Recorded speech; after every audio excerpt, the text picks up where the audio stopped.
Wie gesagt, das Thema, was ich heute besprechen will, ist der Hadith von einem Propheten, von dem Propheten Muhammad sallallahu alaihi wasallam. Hadith bedeutet eine Überlieferung vom Propheten, etwas, was dem Propheten zugeschrieben wird, von seinen Worten, von seinen Taten oder wo er zugestimmt hat, beziehungsweise von seinen Eigenschaften. Warum eigentlich das Thema? Weil dieses Thema ein Thema ist, das auf den Grundlagen des Islam basiert. Wenn man mit jemandem über den Islam reden will, warum soll ich mit ihm über Hokuspokus reden oder irgendetwas, was mit dem Islam gar nichts zu tun hat? Sondern man geht mit ihm zurück zu den Quellen. Und die Quellen des Islam sind zwei Quellen. Quelle Nummer 1, der Koran. Quelle Nummer 2, die Sunna des Propheten sallallahu alaihi wasallam. Und die Hadithe, beziehungsweise die Ahadith, weil auf Arabisch ist die Mehrzahl von Hadith nicht Hadithe, sondern Ahadith. Das ist sozusagen der Lastwagen, die Hadithe sind die Lastwagen, mit denen diese Ware, das heißt die Sunna des Propheten, uns überliefert wird, uns zugeschrieben wird, zu uns gebracht wird. Und deswegen sage ich immer wieder, wenn sich jemand über den Islam informiert, egal ob er Muslim oder nicht Muslim ist, dann soll er fragen, wo ist dein Beweis für deine Aussage? Wo ist der Beweis dafür? Ist der Beweis meiner Aussage meine Oma, mein Opa oder deine Mama? Hä? Der ist ja cool hier, mashallah. Der ist ja richtig süß. Nimm mal auf hier. Assalamu alaikum. Assalamu alaikum. Hallo. Steht mir die Show hier. Jedenfalls, um darauf zurückzukommen. Sondern man muss fragen, wo steht das im Koran, wo steht es in der Sunna? Wenn jemand zu dir sagt, du musst so beten, dann sagst du ihm, wo ist das im Koran, wo ist das in der Sunna? Oder wenn jetzt jemand zu dir sagt, du musst nachts fasten, anstatt tagsüber, dann sagst du ihm, wo steht das im Koran, wo steht das in der Sunna? Denn wie gesagt, wir haben zwei Quellen im Islam. Und es gibt heute einige Leute, die sagen, die Sunna ist gar keine Quelle. Das liegt daran, weil sie wollen den Koran gerne so biegen, wie sie ihn gerne haben wollen. Denn die Sunna ist die Erklärung des Korans. Im Koran steht drin, bete. In der Sunna, bitte jetzt nichts verteilen. In der Sunna steht, wie man betet.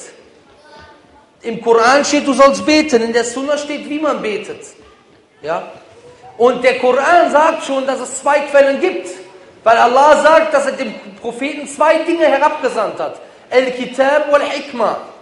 Das Buch und die Hikmah. Und mit der Hikmah, sagt Imam Shafi'i, die Weisheit wörtlich, linguistisch, heißt die Sunna.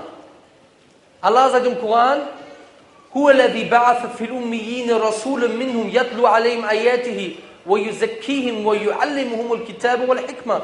Er ist derjenige, der unter den Schriftunkundigen, den Propheten auferweckt hat, dass er ihnen das Buch und die Hikmah beibringt und sie rein macht. Buch und Hikmah, zwei Offenbarungen. Dann sagt Allah in Surah 16, Vers 44, dass es dem Propheten seine Aufgabe ist, den Koran zu erklären.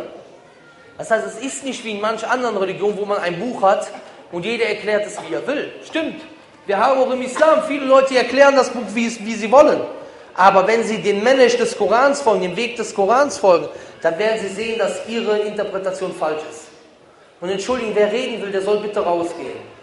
Weil es ist unheimlich unruhig und ich kann mich nicht konzentrieren. Und die Leute, die zuhören wollen, die können sich auch nicht konzentrieren. Deswegen, wir haben eben über Beeindruck der Muslime gesprochen und es ist vom falschen Benehmen, wenn ein Vortrag stattfindet, dass man miteinander redet. Man denkt vielleicht, man redet ja nur leise, nur hier redet einer leise, da redet einer leise, da redet einer und da redet einer und dann versteht man am Ende kein Wort mehr. Das heißt, wer reden will, hier ist keiner gezwungen, hier zu bleiben, es ist eine freiwillige Veranstaltung, der kann gerne rausgehen, ist gar kein Problem.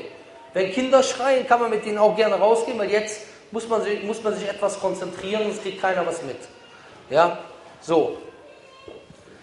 Jetzt, Allah sagt im Koran, dass der Prophet derjenige ist, der den Koran erklärt. In Surah 16, Vers 44 sagt er, وَأَنزَلْنَا إِلَيْكَ الذِّكْرَ لِتُبَيِّنَ لِنَاسِ مَا نُزِلَ إِلَيْهِمْ. Wir haben zu dir die Ermahnung herabgesandt, den Koran, damit du den Menschen klar machst, was zu ihnen herabgesandt wurde. Dann sagt Allah im Koran selber, dass das Folgen des Propheten, also seiner Sunna ist, ein Mittel ist, um sich Allah zu nähern und seine Liebe zu erhalten. Er sagt, Kul in kuntum tuhibbun Allah fattabi'uni yuhibbukum Allah. Sprich, wenn ihr Gott liebt, dann folgt mir, so wird euch Allah lieben. Das heißt, ich sage zu jedem, der hier ist, egal ob Muslim oder Christ, er soll, wenn er vom Islam Wissen haben will, soll sich mit den Quellen des Islam beschäftigen. Und nicht mit irgendjemandem, weil jeder erzählt sowieso was anderes. Nicht der türkische Pizzabäcker oder der marokkanische Couscous-Verkäufer oder was auch immer, sondern man soll hingehen und fragen, was steht dort? Und wie ist das, was dort steht, zu verstehen? Der Prophet, es wird von ihm überliefert, von Abu Dharr al-Ghifari, dass der Prophet gesagt hat, von seinem Herrn Azza wa Jal überliefert, von seinem Herrn, von Gott überliefert. Das heißt, das ist ein heiliger Hadith. Ein heiliger Hadith ist, wo der Prophet überliefert, was Allah subhanahu wa ta'ala gesagt hat. Aber es gehört nicht zum Koran. Weil man es nicht im Gebet lesen kann, weil man nicht denselben Lohn kriegt, wie wenn man den Koran liest. Weil wenn man den Koran nur liest, für jeden Buchstaben kriegt man 10 Hasanat nach einer Aussage des Propheten. Das ist bei einem Hadith Qudsi nicht der Fall. Ja, den Hadith Qudsi kann man auch lesen, kann man auch anfassen, das Buch, ohne Tahara zu haben, ohne Wudu vorgemacht zu haben. Kann man sogar lesen, wenn man Junub ist, wenn man in der großen rituellen Unreinheit ist, wie beispielsweise nach Geschlechtsverkehr oder ähnliches. Ja, das heißt, Hadith Qudsi ist nicht Koran. Hadith Qudsi ist auch nicht immer Mutawatir überliefert wie der Koran. Der Koran ist alles Mutawatir überliefert. Hier sagt der Prophet, dass Allah subhanahu wa ta'ala sagt, Ya ibadi, inni haramtu dhulma ala nafsi wa ja'altuhu bainakum muharrama fala tadhalimu. Das heißt, o meine Diener, das heißt, Gott spricht uns an und sagt, o meine Diener. Wen spricht er hier an? Spricht er hier nur die Muslime an oder spricht er jeden Menschen an? Sind die Christen, Juden, andere Religionen auch seine Diener? Wir sagen, jedes Geschöpf ist ein Diener Gottes. Ob er will oder nicht. Denn es gibt 2 Arten von Gottesdienst. Erstmal der allgemeine Gottesdienst, den jeder macht. Wenn du aufstehst, wenn du dich bewegst, ist eine Art von Gottesdienst. Aber dafür wirst du weder belohnt noch bestraft. Weil du wirst weder bestraft, wenn du ihn lässt, noch belohnst, wenn du ihn tust, weil du kannst nichts dafür, du machst es sowieso. Deswegen sagt Allah in seinem Koran, وَالنَّجْمُ وَالشَّجَرُ يَسْجُدَانِ. Die Sterne und die Bäume werfen sich vor ihm nieder. Wie sie sich niederwerfen, wissen wir nicht, aber sie werfen sich nieder. Er sagt, der sagt in Surah Maryam, dass jeder an diesem Tag als Diener zum allmächtigen Gott kommt. Das heißt, wir sind alle Diener des allmächtigen Gottes. Und hier fängt das Problem an. Schon bei diesem Wort, ja, oh meine Diener. Viele Leute, die wollen nicht gerne Diener sein. Und hier fängt der Hochmut an. Die wollen lieber, dass Gott ihr Diener ist. Und die haben Gott nicht richtig gekannt. Denn glaub es mir, ein Diener Gottes zu sein, ist eine Ehre für uns.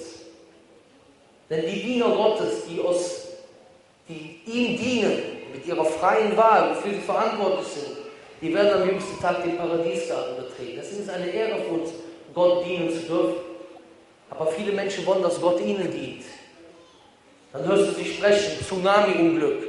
Da sagt eine Theologin im deutschen Fernsehen, wenn ich Gott am jüngsten Tag begegne, der muss sich warm anziehen. A'udhu billah. Das sind Leute, die Gott niemals kennengelernt haben. Er sagt, oh meine Diener, sagt er, ja, Inni haramtu dhulma ala nafsi wa ja'altu bainakum muharrama fala tadhalamu. Ich habe mir die Ungerechtigkeit selber verboten und habe sie unter euch verboten gemacht. So seid nicht ungerecht. Jetzt wird jemand fragen, gibt es Dinge, die für Gott verboten sind? Gibt es Dinge, die für Gott verpflichtend sind? Ja, gibt es. Dinge, die er sich selber verboten hat und Dinge, die er sich selber zur Pflicht gemacht hat. Zum Beispiel hier, er hat sich die Ungerechtigkeit verboten. Was hat er sich zur Pflicht gemacht? Gibt es auch eine Sache. In einem Hadith sagt der Prophet zu Mu'adh ibn Jabal, Atadri ma haqqullahi ala ibadi wa haqqul ibadi ala Allah. Weißt du, was das Recht Allahs gegenüber seinen Dienern und das Diener Allahs gegenüber, das Recht der Diener gegenüber Allah ist? Da sagt Mu'adh ibn Jabal, Allah wa Rasulu alam. Allah und sein Gesandter wissen es am besten. Da sagt er, Haqqullahi ala ibad, a'yabuduhu wa la yushriku bi